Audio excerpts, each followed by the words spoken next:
আসসালামু আলাইকুম দর্শক। একটা খবরের শিরোনাম দেখে কিছুটা চিন্তিত, উদ্বিগ্ন। এই প্রথম সম্ভবত দেখছি যে আন্তঃবাহিনী জনসংযোগ পরিদপ্তর আইএসপিআর একটা বিজ্ঞপ্তি দিয়েছে। সেই বিজ্ঞপ্তিতে বলা হচ্ছে রাজধানীর আরও কয়েকটি স্থানে সভা সমাবেশ নিষিদ্ধ। মূলত ক্যান্টনমেন্ট সংলগ্ন যতগুলো রাস্তা আছে, প্রবেশ পথ আছে, সেগুলোর উপর এই নিষেধাজ্ঞা দেওয়া হয়েছে। সব ধরনের সমাবেশ, মিছিল, শোভাযাত্রা এবং বিক্ষোভ। কেন এই পরিস্থিতি দর্শক একটু ছোট করে বিশ্লেষণ করতে চাই। আপনাদের কাছে অনুরোধ করছি, ভয়েস বাংলার সংবাদ এবং বিশ্লেষণগুলো যারা পছন্দ করছেন তারা নিয়মিতভাবে মতামত দেবেন এবং লাইক, শেয়ার, সাবস্ক্রাইব করে ভয়েস বাংলার সঙ্গেই থাকবেন।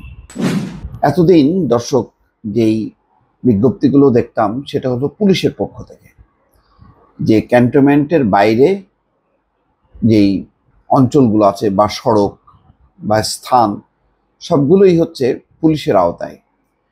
তো স্বাভাবিকভাবেই যেই সংবাদ বিজ্ঞপ্তিটা দেখছি আইএসপিআর এর, সেটা যদি পুলিশ দিত তাহলে খুব একটা চিন্তার ছিল না, যে এটাই স্বাভাবিক।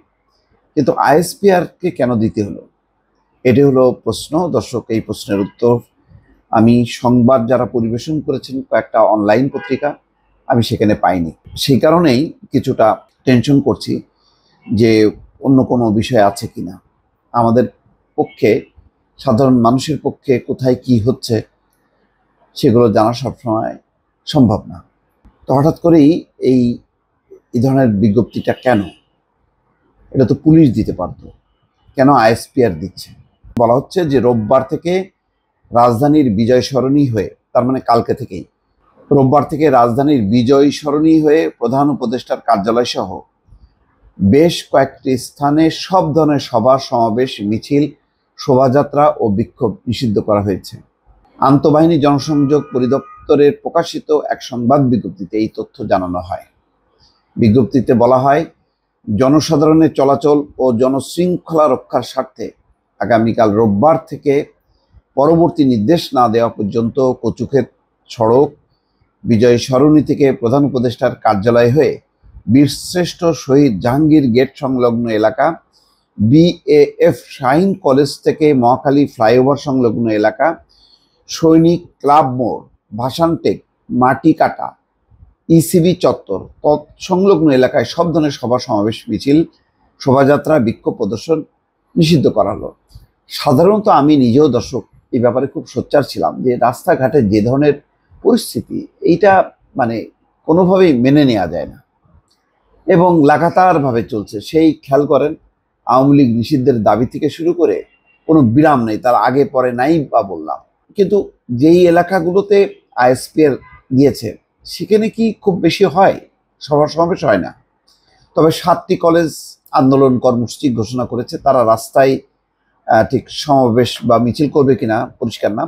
কিন্তু মূল সমস্যাটা হয়েছে শাহবাগ, যমুনা, হোটেল ইন্টারকন্টিনেন্টাল, কাকরাইল, এইসব এলাকায়। এইসব এলাকায় পুলিশের পক্ষ থেকে বারবার বিজ্ঞপ্তি দেওয়া হয়েছে, কিন্তু পুলিশ এগুলো নিয়ন্ত্রণ করার চেষ্টা করেনি।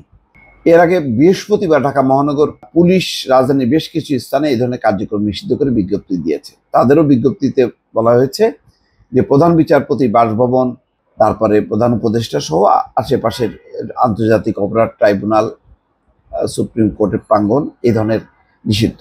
এখন পুলিশের বাইরে আইএসপিআর কেন দিল দর্শক, এই প্রশ্নটা থাকলো। তবে এটা ঠিক যে যেভাবে বিভিন্ন শ্রেণী পেশার মানুষ, সংগঠন হঠাৎ করে রাস্তায় অবরোধ করে যে পরিস্থিতি তৈরি করছে, এটা নগর জীবন একেবারেই বিপর্যস্ত। এটা চলতে পারে না।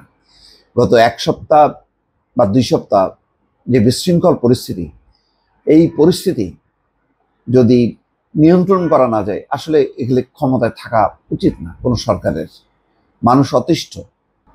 মানুষ 5ই আগস্টের পর, একটা ঐতিহাসিক অভ্যুত্থানের পর, মানুষ জনজীবনে শৃঙ্খলা চায়, শান্তি চায়।